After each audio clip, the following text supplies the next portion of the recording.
ভারত আমাদের মা। ভারত মা হলো কি করে ভাই? কোনো অ্যাঙ্গেল থেকে তো ভারত মা নয়। এবার বলুন তো, শকুন্তলার ছেলে থেকে হয়েছে, রামের ভাইয়ের থেকে হয়েছে, এই দুটো ভরত মেয়ে ছেলে না বেটা ছেলে? বেটা ছেলে, মেয়ে ছেলে নয়। তাহলে এদের নাম থেকে দেশের নাম যদি ভারত হয়, তাহলে ভারত বাবা হবে না মা হবে? কিছুদিন ধরেই দেখা যায় সোশ্যাল মিডিয়ায় বেশ একটা ভিডিও ভাইরাল হচ্ছে।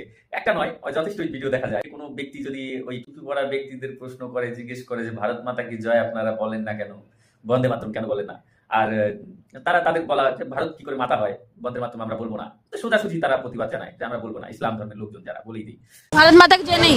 माता कैसे बोल देंगे? হাজার বছরের ইতিহাসে স্বাধীনতা সংগ্রামীরা, বীর মহাপুরুষরা হ্যাঁ এই ভারতবর্ষকে মাতা বলে স্বীকার করে নিয়েছে। আর এই মহাপণ্ডিত তার লজিক বের করছে, কোনো অ্যাঙ্গেল থেকেই মাতা বলা যায় না, এইটা তার লজিক। কেন ভারতবর্ষের নামকরণ হয়েছে শ্রী রামচন্দ্রের ভাই ভরত, অথবা দুষ্মন্ত রাজা এবং তার স্ত্রী হচ্ছে শকুন্তলা, তাদের একটা পুত্র ছিল নাম ভরত, হয়তো তার নাম অনুসারে ভারতবর্ষের নামকরণ হয়েছে। যা দেখা যায়, আমরা সচরাচর ইতিহাস ঘাটলে তার আমরা দেখতে পাই যে ভরতের নামকরণ থেকেই আমাদের ভারতবর্ষের, অর্থাৎ আমাদের দেশের নাম হয়েছে ভারত। এবার এই দুই ব্যক্তি হচ্ছে পুরুষ মানুষ, তাই ভারতবর্ষকে মাথা বলা যাবে না, এই নিয়ে এই মহাপণ্ডিত লজিক বের করছে, মানে যা ইচ্ছে তাই।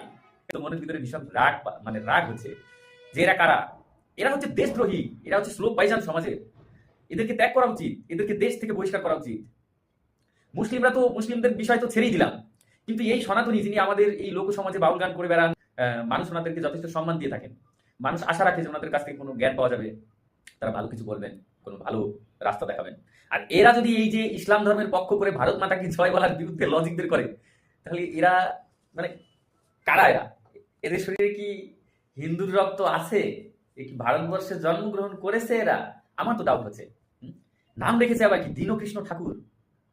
মাঝে মাঝে এসে আমার সনাতনীদের বিরুদ্ধে সে কথা বলে, কিন্তু কথাগুলো এমন ভাবে বলে যে বললাম স্লো পয়জন, মানে প্রতিবাদ করলেই করা যায়, কিন্তু আমরা এই সনাতনীরা মানবতা দেখাই, আমরা প্রতিবাদটা করি না। কিন্তু আজকে এমন ধরনের একটা মানে এই যে স্লোগানের বিরুদ্ধে, আমাদের দেশ স্বাধীনতার সংগ্রামের যে অনুপ্রেরণার যা মূল মন্ত্র ছিল, সেই মূল মন্ত্রের বিরুদ্ধে তিনি লজিক বের করছেন। কত বড় মহাপণ্ডিত! হ্যাঁ, যে ভারত মাতাকে জয় বলা যায় কোন অ্যাঙ্গেল থেকে?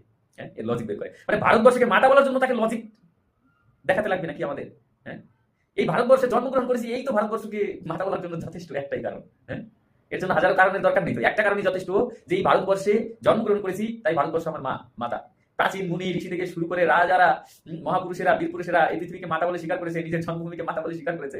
আর এই মহাপণ্ডিত সব জেনে শুনেও তার একটা লজিক বের করছে, মানে তাকে বের করতেই হবে, কারণ সে বলবে না, সে ভারত মাতাকে জয় বলবে না। মানে ভারত মাতাকে জয় না বলার একটা কারণ যদি আমি বের করতে পারি, তাহলে হয়তো বিশেষ এক শ্রেণীর, অর্থাৎ মুসলিম সম্প্রদায়ের কাছে ও মনে হয় ভালো হবে। আর কি পণ্ডিত!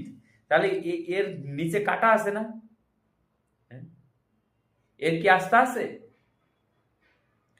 এর যদি আস্থাই থাকে, তাহলে এই ধরনের কথা সে বের করে কিভাবে মুখ থেকে, যে ভারতবর্ষকে কোন অ্যাঙ্গেল থেকে মাতা বলা যায়?